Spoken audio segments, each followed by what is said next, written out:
Hi guys, welcome to Learning Electronics Repair. I have some more car booty today, so let's see what we've got this time.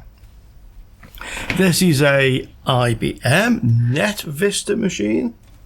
Okay, Pentium 4, Windows XP. Like most of these machines, this one cost me €15. So let's have a look to see what's inside it. I think this one opens like so. And I think I've had one of these before. Okay, and there it is. So it's very dusty. IBM motherboard, 4 sticks of RAM, 3 PCI, nothing else really. Power supply is built in. This is a complete machine. It has a hard drive, optical drive. So I think this is a good candidate just to try this one. I'll just check for the shorts as always on the 12 volts. I'm looking at the capacitors. They're down here. You probably can't see them very well, but they all look okay. I'm guessing this is a socket 478 as it only has PCI. This motherboard clearly has a space for AGP. In fact, it says AGP, but there's no socket fitted. Okay, so that's what we have. I'd be very surprised if I get my €15 back out of this one, but it's fun looking at this stuff, yeah. So let's try it. I'll go to ohms range and we'll just go from ground. In fact, we'll use the black connections here to the yellow. That's the 12 volts. And we have a resistance climbing up, so there's definitely no short circuit on there. That means there's no short circuit MOSFETs here. You can see them, rather dusty. So the 12 volts won't go directly into the processor. That's what we don't want to happen. Okay, let's connect this to the light bulb to limit the current initially. Let's see what it does.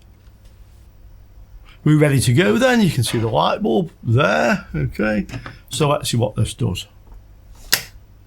Well, it came on once and went dim. So that means there's no short circuits in the power supply. So we don't need that anymore. We can switch that directly to mains. And we can see if this will start. Power back on. In fact, it does start. And stops again and starts again. I'll connect a monitor to this. And we do in fact have a picture, okay? I don't have a keyboard or mouse connected at the moment, but I'll just leave it.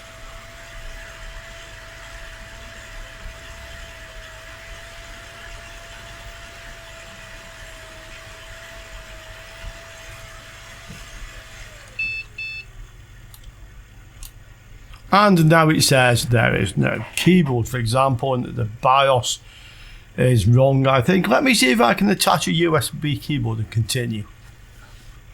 Yes, I can, and I am now in the BIOS. So I learned the BIOS default, so I won't bother with the date and time. And I'll see if this will actually boot from the hard drive or not, if there is an operating system on here, of course. We'll restore settings. In fact, yes, we'll do that. We'll load the default settings, why not? And we will save. Let's see what it does.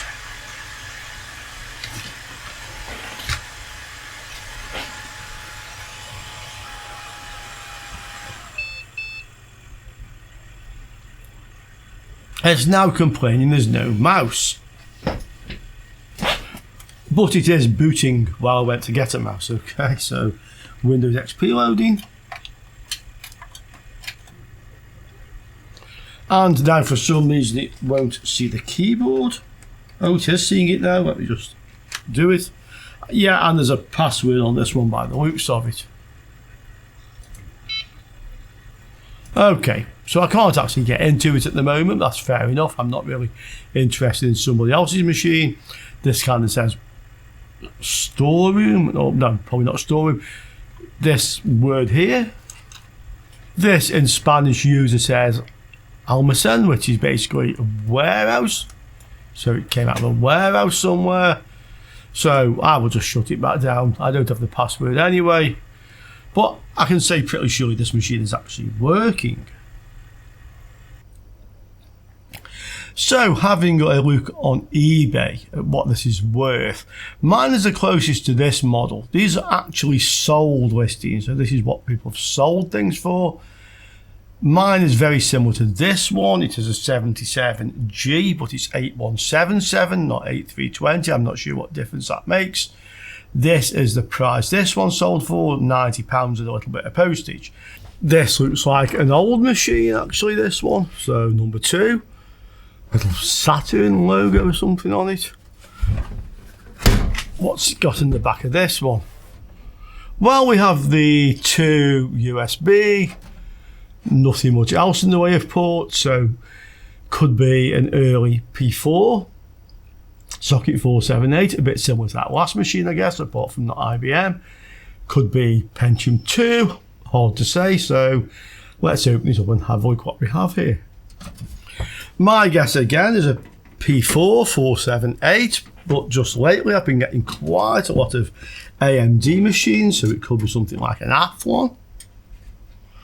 Okay, get your guesses in now, guys, because we're going to have a look. Okay, 3, 2, 1, go. Yeah, I think it's an AMD. Ooh, big fan on the AGP graphics card. It is AGP, it has a big fan on it. It's extremely dirty in here. Complete machine, 2 hard drives, 2 optical drives, floppy, gigabyte motherboard. I can see some bad capacitors in this, so we have a little bit of work to do. I think I'll just take this one apart so we can have a good look to see what we've got. Here is the motherboard there. This is an Athlon, as I thought it would be. In fact, I had the same or very similar board a couple of weeks ago. This is the GA-71XEH. Okay, this is quite an interesting motherboard because it has AGP, 5 PCI and 1 ISA. And the combination of an Athlon processor with AGP and ISA is really quite desirable on the collectible retro scene. Okay, I do know that much. They're not so common to find these. I found 2 in the last couple of weeks or so, but in 4 years previous to that, I never saw one. Okay, so either they're not common here where I am in the world, or they're just not common. This one we can see then is a 3000, is it? No, 1300. 1300 plus, okay, so that's the processor speed, I believe, or at least the kind of processor speed, because AMD never seemed to want to tell you, whereas Intel always did. Okay, strip of PC133, couple of hard drives, so this is a 40 gig. This one is a 160, so we have 2 hard drives. The sound card, Creative CT4810, 10 or 20 pounds, something like that, still quite dusty. This is the fan that I thought was attached onto the graphics card, but in actual fact it's just a fan, so this fits into the back of the machine and sucks air in or blows air out. It's probably blowing warm air out of the machine, and that's all that thing is. Yeah, just connects to the Molex connectors. So the graphics card is probably nothing particularly exciting. It's a, well, it says A4 MX440. So this is probably a GeForce 4 MX440, I would imagine. So that's what we have. I can see all the capacitors 1, 2, 3, 4, 5 on the VCore are bad, so I need to change all those capacitors, which I'll do first, and then let's see if this one's working. I've replaced all the 5 capacitors that were gone. They were 3300 microfarad 6.3 volts, so they would all have been on VCore, I would think. There's no onboard video, so I've attached the graphics card that came with it. VGA output, so I'll have to use the screen at the moment till I sort out the capture of VGA properly. You can see it there just in case this actually works. Okay, we'll switch it on and let's try it. Well, it starts It'll probably bleep actually because there's no RAM in thinking about it. So it's not going to give us a picture, of course. And it doesn't bleep. Let's put the PCI post analyzer. Okay, you see the post analyzer there. Let's see what it does. So power on, start. Well, we get 0, 6 and nothing else. I'm getting a little click from the speaker when I switch it on and off, like a tick. Try again. Different code. So this is kind of obviously not booting up, it's giving random codes. We'll go again.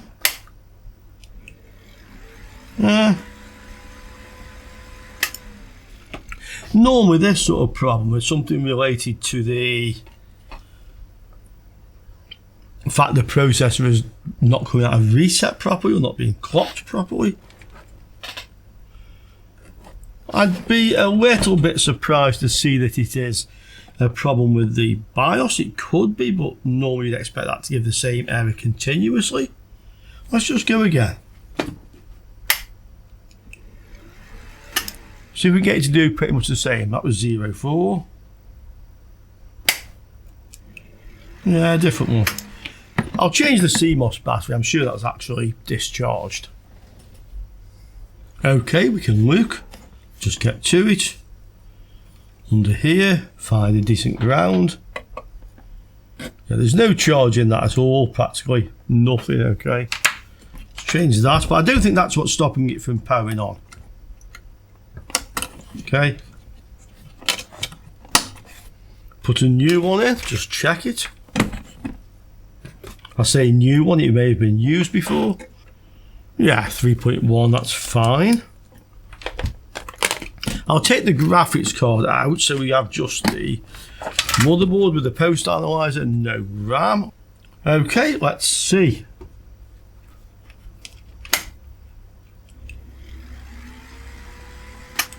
No, it's not making any difference. Let's see if it'll switch off by holding the button in.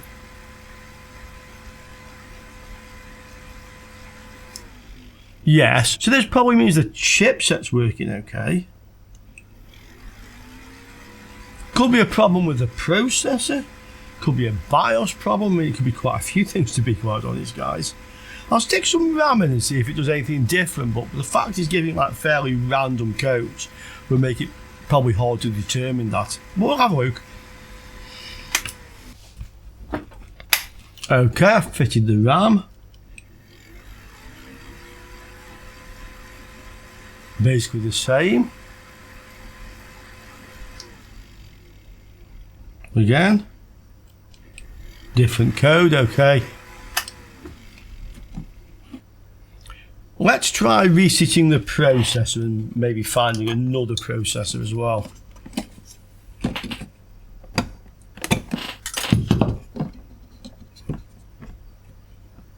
And that's cool actually, there's no heat in that, which tells me probably it isn't actually running.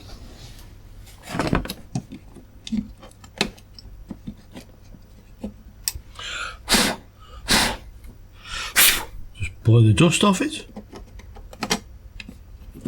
Okay.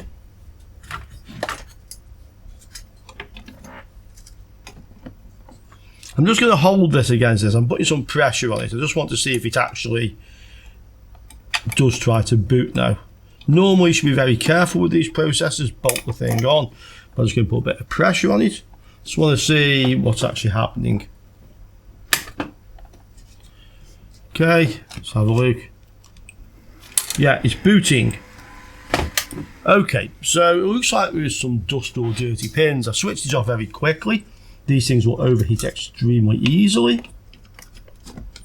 Let's have a look. Right, that's fitted back correctly. What's it going to do?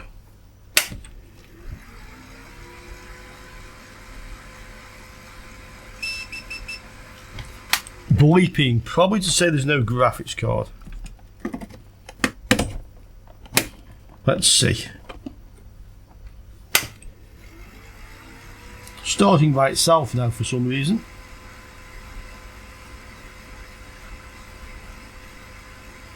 And not wanting to boot again. So there's something intermittent here to do with this processor, I think. When I have the fan fitted on properly, it seems to hang up. Shut it down with a button. Okay. Start it.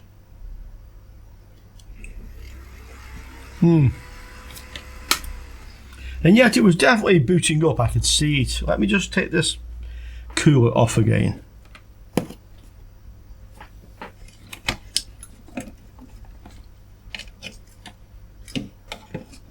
And I'll just hold it against the processor. Power.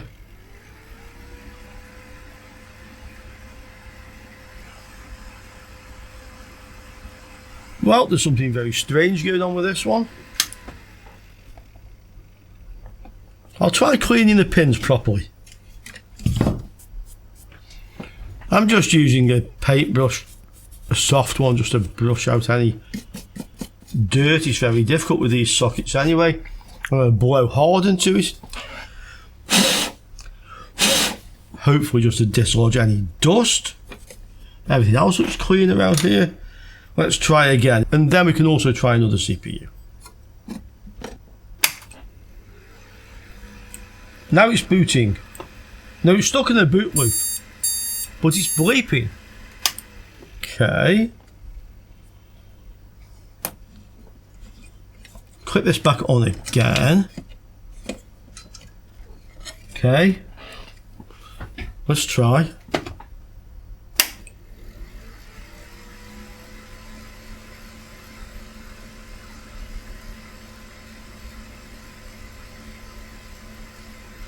Guys, this thing is extremely temperamental. I'll take this off again. I'll take the RAM out again. Okay. Back to the basic machine. What's it doing?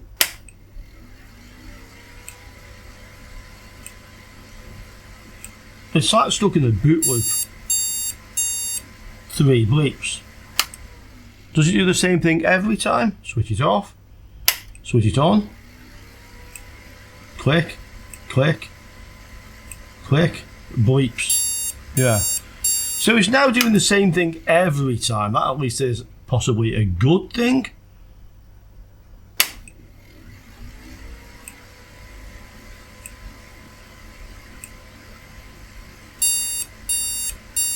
Yeah.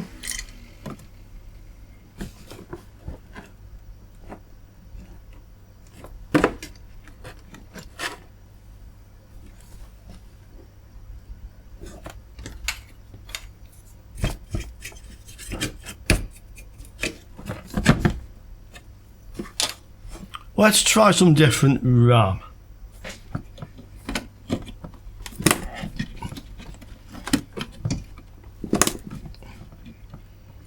Right.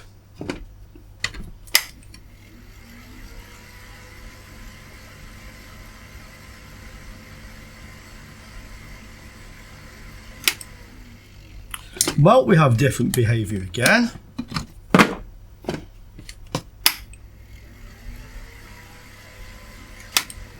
I'm just going to flex this board slightly, just to see.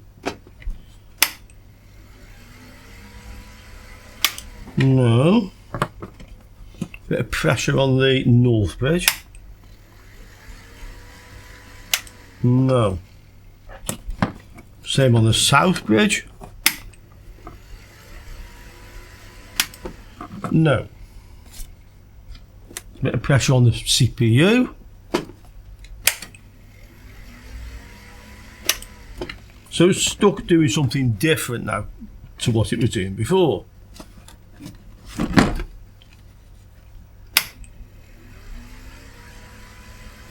That's changed it.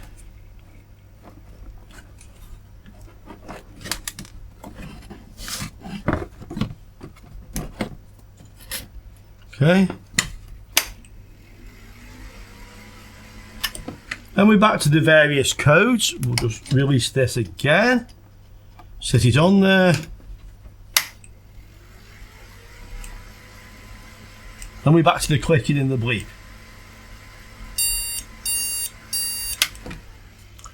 Very interesting, this one, guys. Let's try some RAM in a different position.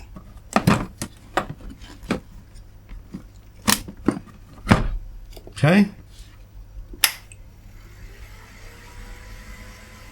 Immediately the behaviour changes.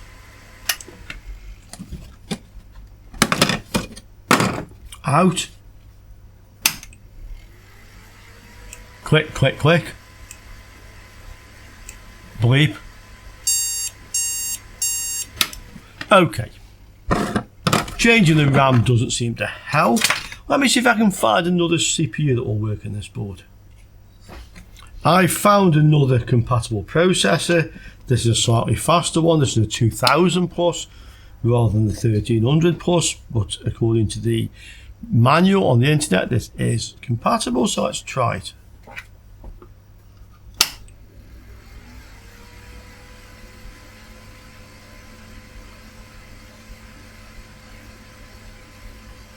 Well, again, it's starting with a random code. It's not booting up. Okay. Different one. And we can unclick this again. I'll just keep a little bit, just a gentle bit of pressure on it.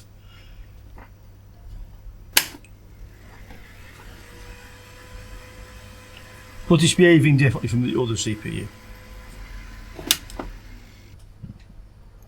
I've put the original processor back in. I've put a different strip of RAM in now again. We'll switch this on. And now you see it's actually booting, okay? Different code. Probably saying there's no graphics card. Bleep, bleep, bleep. So let's put our graphics card back in and see what this will do now. Okay.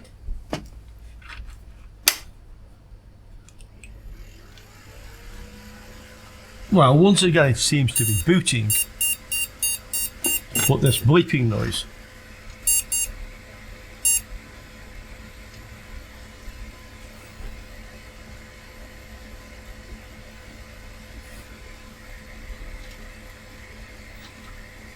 And I don't get a picture. Let me try another graphics card, a known good one. This is the one with DVI, so I can actually connect the capture card to this one. We'll try it. Okay, capture card is connected. Let's see what it does. It's no longer booting by itself, if you noticed.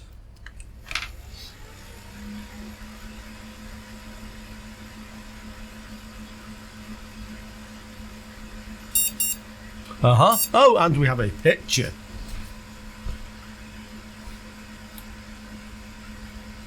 Okay. I'll attach the keyboard, mouse, and let's see if we can get into the BIOS. Okay. Not starting by itself, good sign.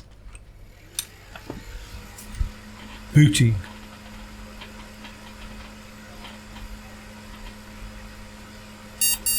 Yep. Setup. We're in the BIOS, I think, any moment with a bit of luck, yes. So we can just load the optimized defaults, I think. Let's go for it. Yes.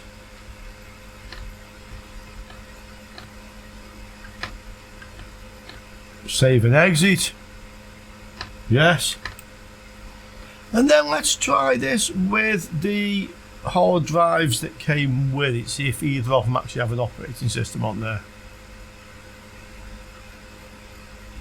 Okay, I'll attach a hard drive. I've just had a quick look. The 40GB is set to master. I've also noticed that this has a broken or dodgy connector there on the end of the IDE and a couple of slightly bent pins, so let me just straighten these up. Okay, that can be stuck on with a little bit of glue, okay, as long as you don't lose it. Let's try. So hard drive cable attached. Let's see if it boots.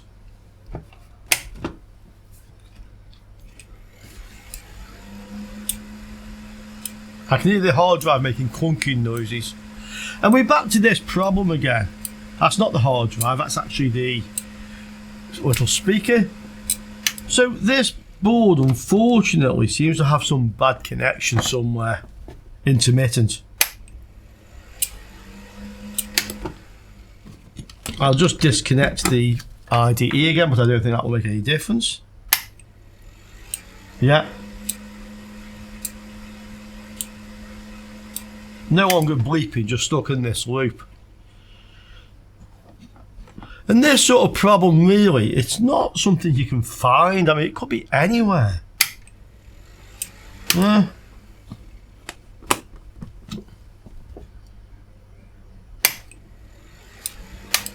I'm just literally just trying to flex the board somewhere. No.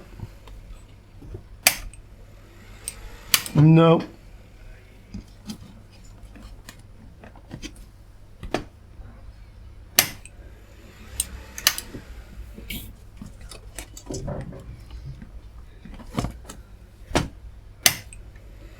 You'll also notice it is back to starting by itself again as well. Okay, that time it just powered on, powered off. Let's try it. No, in fact, now it won't start.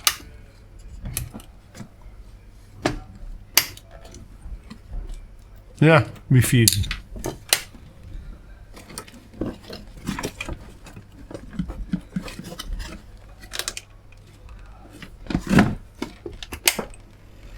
Back to starting by itself. So this is just gently flexing the board near the CPU somewhere.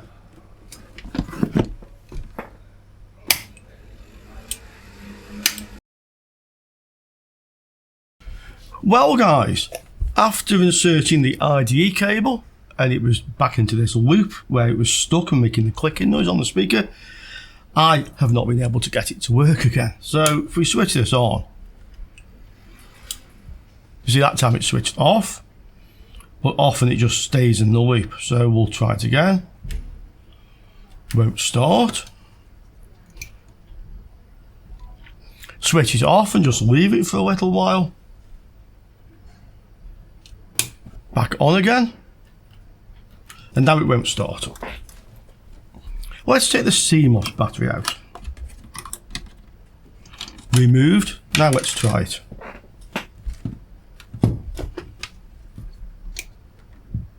Okay, start. Nope. Doesn't want to start now at all. We'll check the power supply is actually still working. Yes, we have 5 volt standby, so we do have power on there. Doesn't want to start. Power is off. Okay, try it again.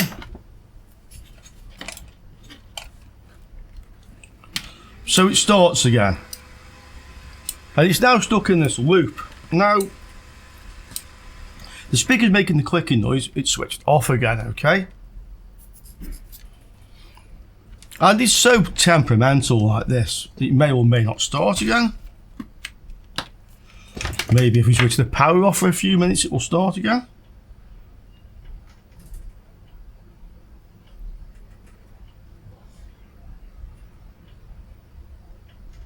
Okay.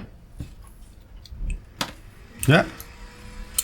Now while it's running, if it will keep running, we can see that the voltage to the RAM, which is here, 1.79, okay, and we can see the voltage to the core, if I can just find the right place.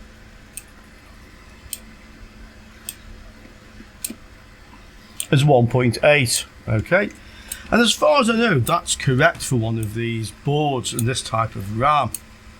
So the power supply to the processor and the RAM is stable. Okay, there's no RAM fitted at the moment, but fitting the RAM won't make any difference. Here's another strip of PC133, which I know is a good one. Okay, and it goes. Power on. Let's see. And there you are, stuck in the same loop. Okay.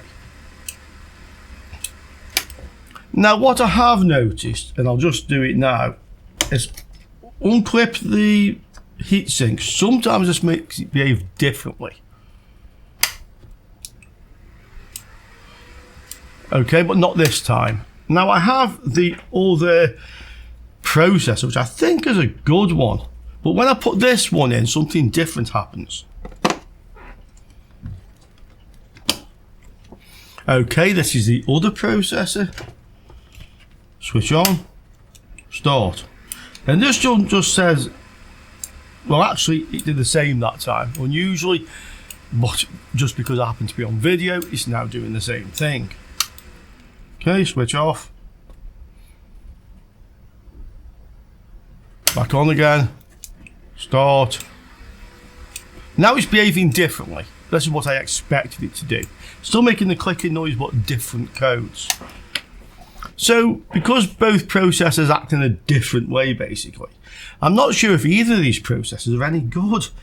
I've got another motherboard. I mentioned earlier I had a board like this one. I had a look. It's actually not the same make. It's a QDI board, but it has the same type of processor slot. It has one ISA and so on, like this one.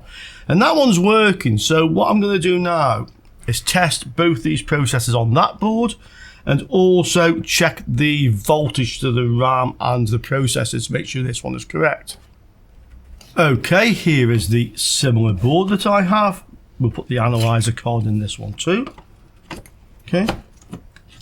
And let's see if it's working. As far as I know, this is a good board.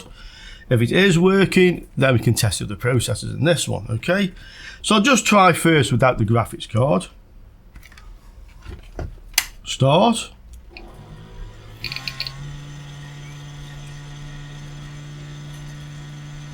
Well, we stopped on that code. Let me put the graphics card on this one. Okay, graphics card in. We'll put the CMOS battery as well, why not? Okay, now let's see what it does.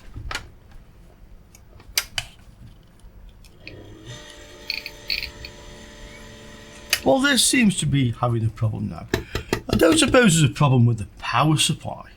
I mean, this is my test one, but something very strange is going on here.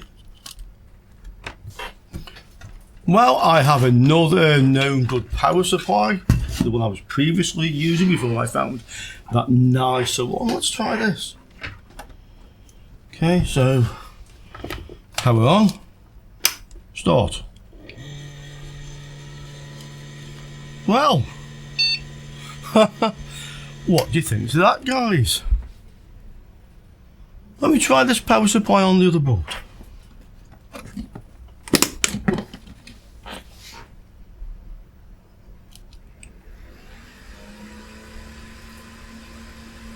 Yep, booting.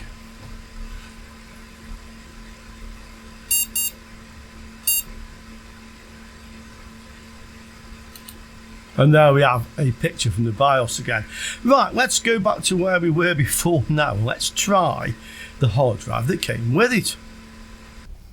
Okay, well, we're ready to go. Power on. Start.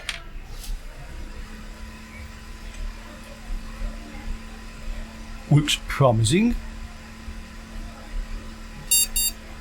Okay. F1 for setup. We've got F2 to O default. We'll try that one. F2 to O default. Okay. Well, he's looking for a floppy at the moment.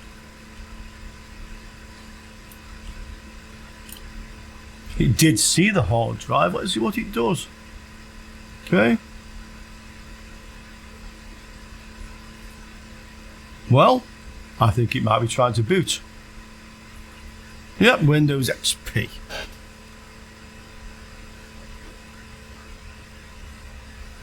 And there we are.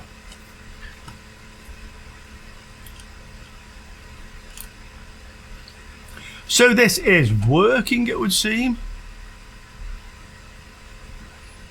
But it was quite an interesting one, guys. I mean, one side attached to the hard drive, it just died, and after that I could not get it. It was stuck in that D3 loop all the time. Clearly using the other board, my power supply that I've been using for a few months has failed. Well, it was giving voltages out on the board. I mean, I had the 1.8 volts on there. So something's wrong, because my old known good 20 pin power supply is working. Yeah, interesting. Comments below. This just goes to show, I think, that sometimes your equipment is the cause of the problem, and then things become very difficult because you just can't understand why things are not working when they were working and then they weren't. Yeah. But I hope you like the way I eventually figured out what was wrong with this. Okay. Let's see if this was worth the time and effort in repairing it. Okay. I think this is quite an unusual motherboard with a combination of slots on it, so it may have some value actually.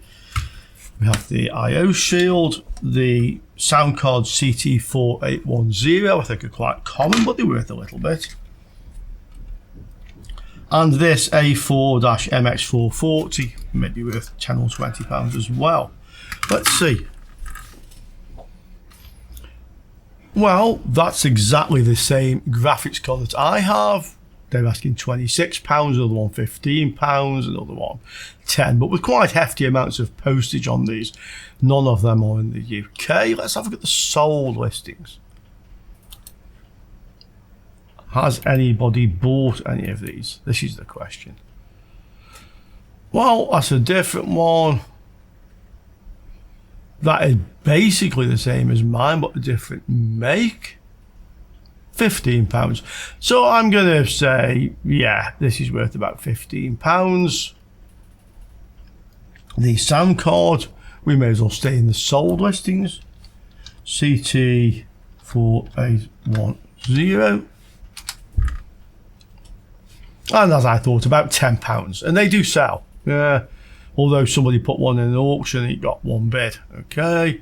But other than that, yes, they do sell. And £10. So about £25 for the graphics card and the sound card. And then this motherboard, I'm interested in this. So GA-7IXEH. Well, one sold, not tested, for more than I paid for the whole machine, if you convert that to euros in actual fact. But I don't see any others. Let's see if any are for sale. One for sale, £158. Another one for the same price. Looks like the same seller in Germany. So that's the only ones for sale. Okay. They come with a processor, fair enough, but the processor isn't particularly valuable. So I think we can say this motherboard has some value. And I'm going to leave it down to you guys in the comments below to say what you think that is actually worth. Okay. And then, of course, there is my power supply. So this one I've been using for a few months now. I commented when I found it in the PC. It had gold coloured shields, guards on the fans, yeah. So I thought, well, it must be a good one then. And it was just working, so I've never opened it up. I haven't looked to see if the capacitors in here are any good. But it does appear that today, when I connected the hard drive, which put a little bit more load on it, it suddenly gave up because it hasn't worked since, and it's not working on my other known good board. So I guess that's a video, yeah. When I get a chance, have a look at that. Probably capacitors in actual fact. We have time for at least one more, I think. So this again, €15 at the car boot sale. This is definitely an AT machine, not ATX, okay. The case is damaged. The lid is half hanging off. Something is rattling around inside it. But I didn't have a screwdriver to hand at the car boot cell, so I have not opened this up. I'm just thinking if it's an AT machine, it should be interesting. It will certainly be retro, okay? So let's have a look what's actually inside this. Okay, I've removed the screws.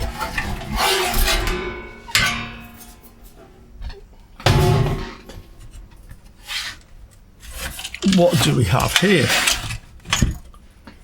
Wow, it's a socket 3 machine, yeah. There's no processor in it unless that's what's rattling around. Oh, this is nice. Okay, so we have a graphics card, Trident. First one of those I've seen in a very, very long time. Okay, we have, well, the motherboard's kind of all loose, but we have an iServe sound card here. Sound Blaster 16 it says on it. That's gotta be desirable. Oh, and I found the CPU. So this is an AMD 486DX4120, so a 486 machine. Pin somewhat bent, but I can probably fix that. Okay. What else do we have? Hard drive, obviously. And in the middle of this, the motherboard. I'll take it apart and then we can have a good look to see what we have here. Here is our motherboard. So this is a socket 3 CPU socket, you can see. This is cache memory.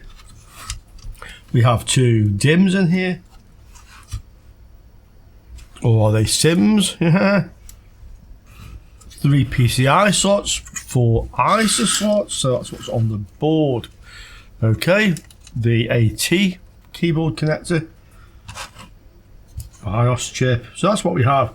Now there's a few little issues with this motherboard. I'll just zoom down and show you. We have a couple of transistors here which are bent basically. I think this happened while the board was rattling around in the case, but I think they're okay. You can look under the microscope. And the other problem is on the other side of the board. So you can see something has happened here. Again, I think this is why it was rattling around in the case. So let's get the microscope and have a look at that as well. These are the transistors then. They're a bit bent by the looks of it. They're not shorting. We can see the leads on that one quite clearly. I'm pretty sure if I tilt the other way and get this into focus. Yeah, we can see that one as well. I'll take a look. Yeah, they're fine. They're just bent, basically. So they won't cause a problem. Now the thing on the other side of the board. Okay, you can see this here.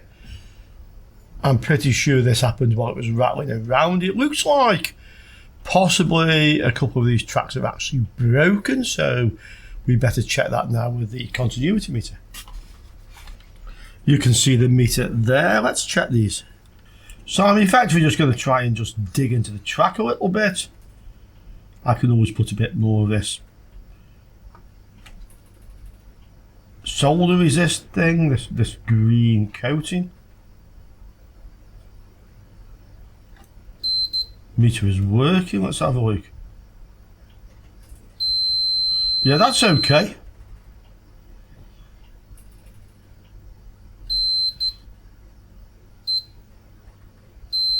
That's also okay.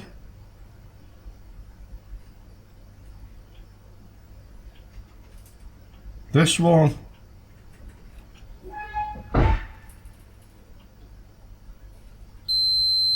Is okay.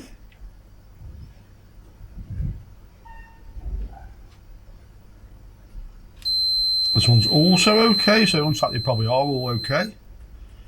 This one. Yep. And the last two.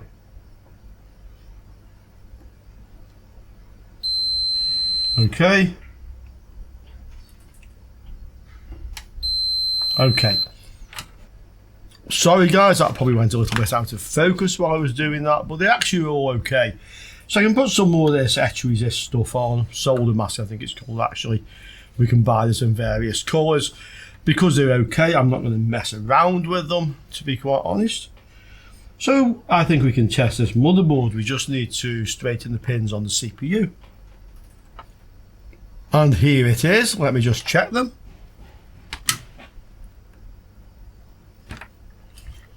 It's probably best to do this actually with long nose pliers. Tweezers are not really strong enough.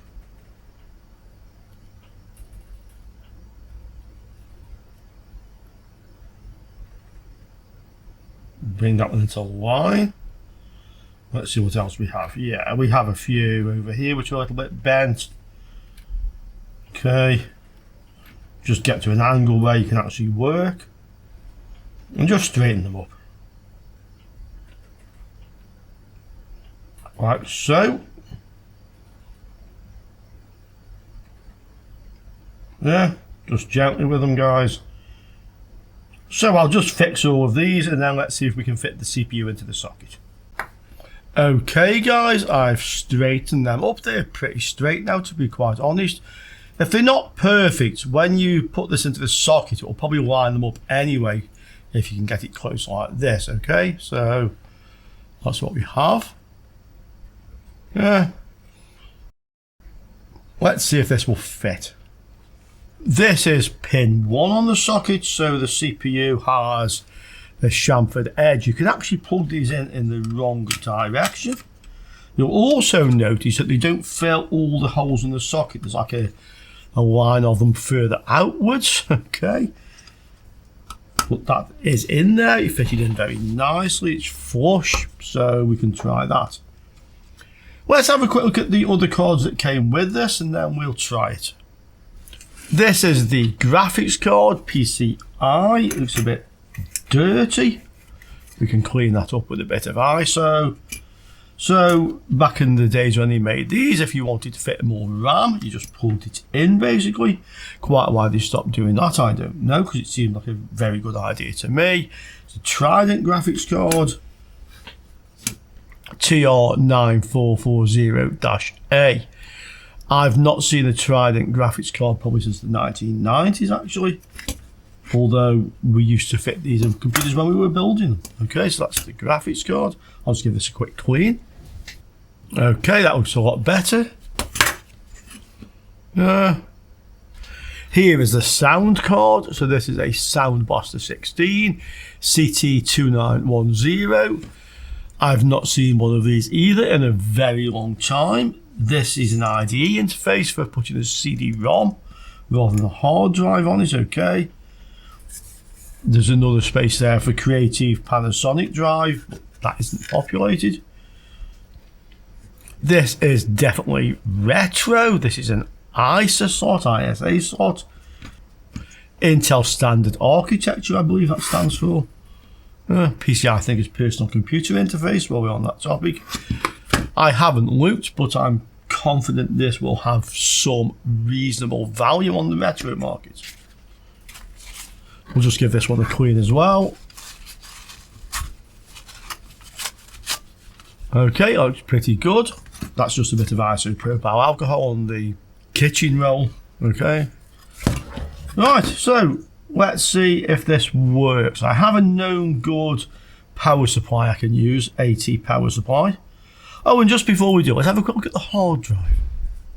So here is the hard drive, Connor. Hard to see the model. Looks like CES635A. Nothing rattling inside it. These are quite sought after, these sort of hard drives. If this is like less than 1 gigabyte, which I think it may well be, there's definitely a market for these on the retro scene again. I don't know yet what this one is. And to be honest, I've never found one yet that's working at this sort of capacity. So we can give it a try. Yeah, maybe this time I'm lucky. Okay. Same pretty much applies to these 486 motherboards. I think this is only the 3rd or 4th one that I've found in 4 years or more of going to the car boot sale. I don't find them very often. The other ones I found have been working. Whether that's true, if my luck will hold out with this one, we're going to find out right now. Just before I power this up, I'll check the CMOS battery. I'm sure this is completely discharged. We will see. Ground. Yeah, that's discharged. Actually, strangely, that reads like a minus voltage. How's that work? Okay, we'll take it out. Okay, this is slightly bulged. I've never seen one do that before, I will say. Let's fit a good one. We'll just check, make sure this one's okay. Yeah, that's fine. Okay. Now, let's see what this does. I'll connect a speaker so we have some idea what is happening. It's marked on the board here actually, so it's a JP23 as a speaker, okay. That's JP23 is there, okay. Right. Here we go. No start switch with these, obviously. I have the power supply switch switched on, so this should just come on. Fans going round. No. Oh! And it's bleeping. That's a good sign. Let's put the graphics card in and see what happens.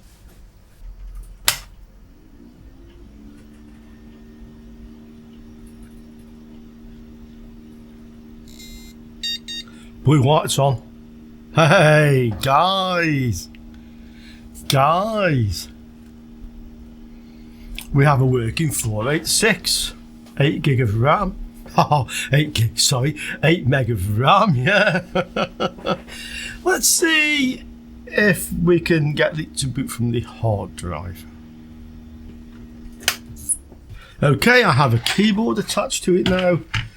If the hard drive will start, this is going to make a most wondrous sound, I am sure.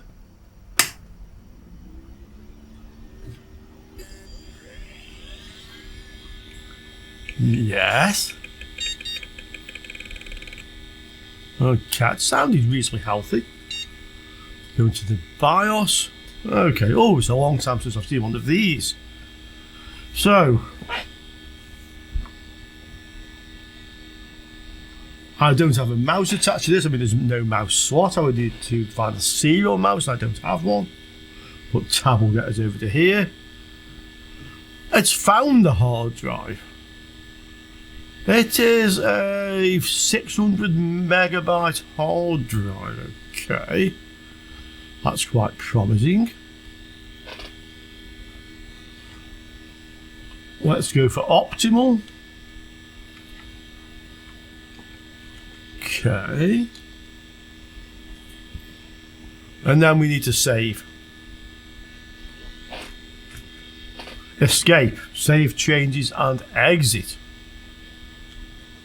Right, guys.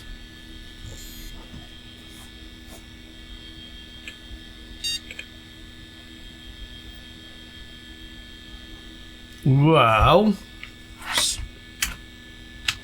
I think my keyboard's got a problem. I think the spacebar is stuck. I'm not sure exactly what that's doing. I stopped it. Not sure what that was about. Let's try again.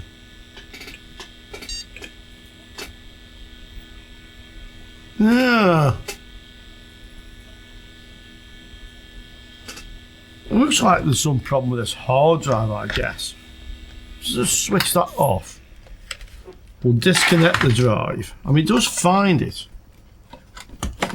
Let's just start it again.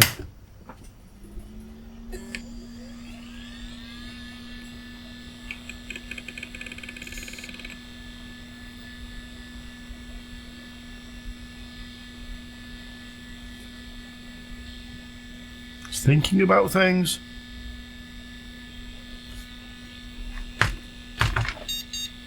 Bleeping, primary hard drive failed.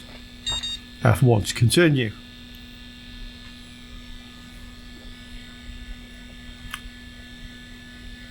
Okay, yeah, so it's not doing that crazy thing now.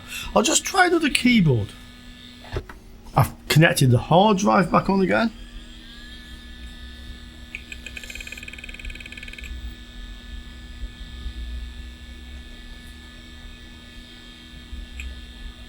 Okay. Yeah, it must be something to do with what's on this hard drive.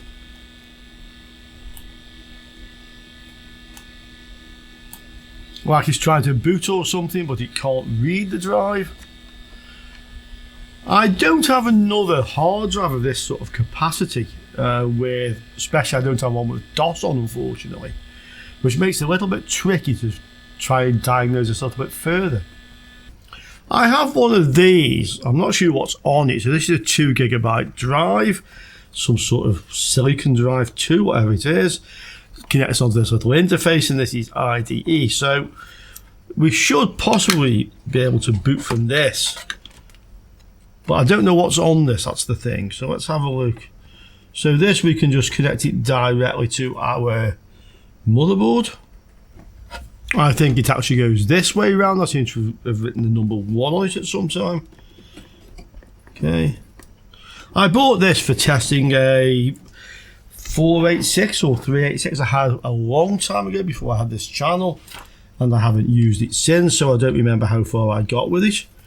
We connect a floppy drive power to it, I can recall that much. Okay, it's in position. Let's try it.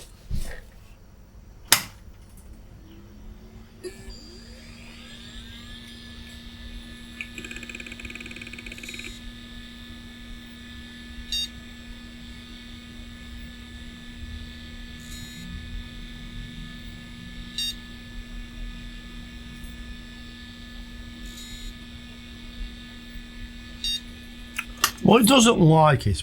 Whatever's on it, it just keeps rebooting. No, it didn't like that. It just didn't want to boot. It wouldn't let me into the BIOS with that on there.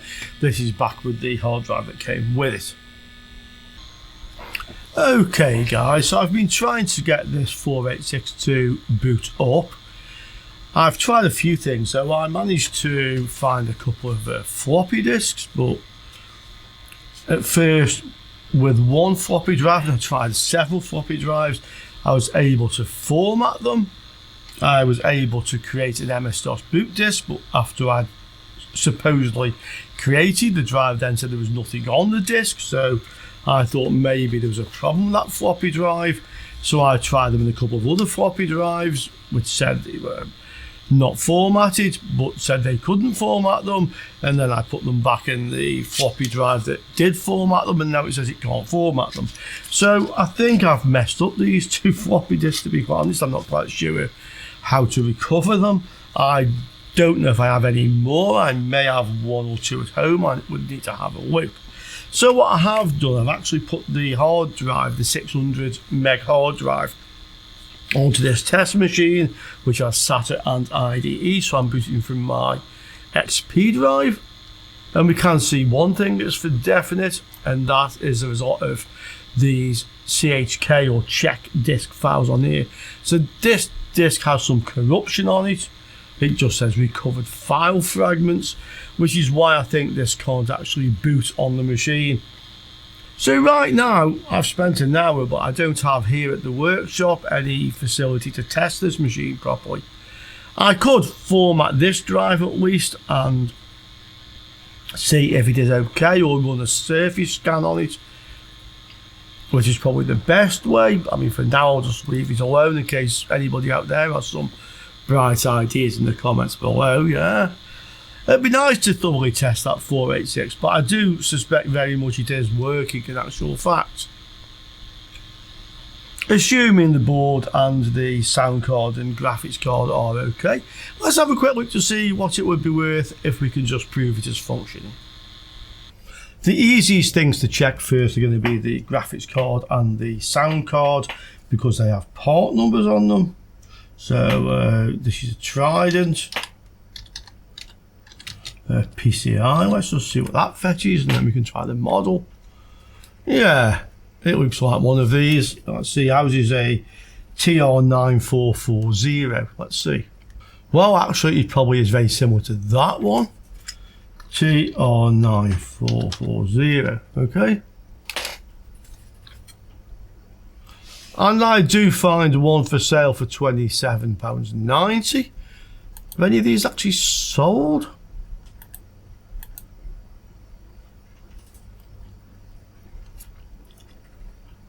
Well, we have something similar there, but bigger.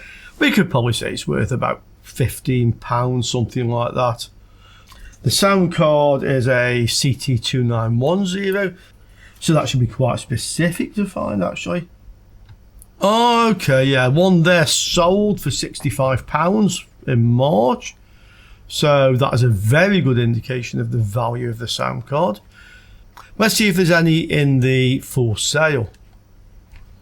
Well, there's one for sale at like £116, but one sold for 65, so somewhere between those two values, I guess. Yeah, there's another one here for sale, 62, so that is much more like the going rate, but it looks like they sell quite well at that price.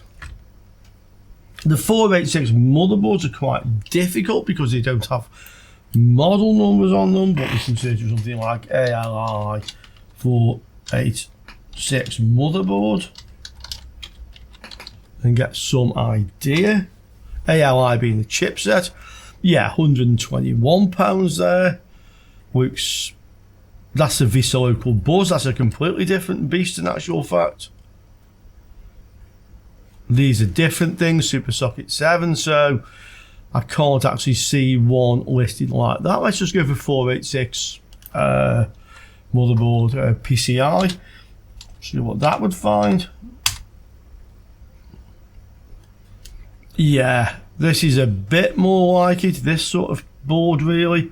So we can see about £90 working, 121 working. I've sold boards like this before, and I can tell you they do fetch in excess of £100. I have sold them with the same sort of processor, which was the DX4120. We can have a quick look at that as well. Just before that, seeing as we're looking at the motherboard, let's look for some sold listings. Yeah, you can see, look, this is what they sell for, guys. This is the price they fetch, yeah. It gives you a very good idea. That's Visa Local Buzz again. But this sort of price, yeah. So definitely in excess of £100 for working one of these. The CPU, 486 DX4120. Okay, well, there is a CPU, the same as mine, and £58. Okay, that's sold 8 days ago.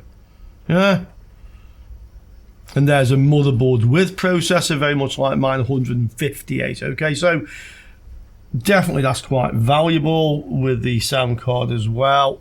We're probably talking somewhere in excess of £200 for this. I will say, by the way, I don't particularly need these 486 boards. It's not my area of collection. I've had them before and sold them, so if anybody's interested in this one, obviously I will test the sound card and I'll try to test the motherboard further. Make me an offer, yeah, make me an offer. And if we're agreeable, first person who makes an acceptable offer, it's yours. Okay? Guys, I hope you enjoyed that. I think we found some very interesting retro hardware this week and some interesting repairs were done, okay? This, as I said, is not really my area of retro collecting, so this is available, the whole thing. If anybody's interested in it, you know what to do, just send me an email. I think we've looked at quite a bit of stuff on this video, so we can call that a day, and I'll see you all soon on another Learning Electronics Repair video. Ciao for now, guys.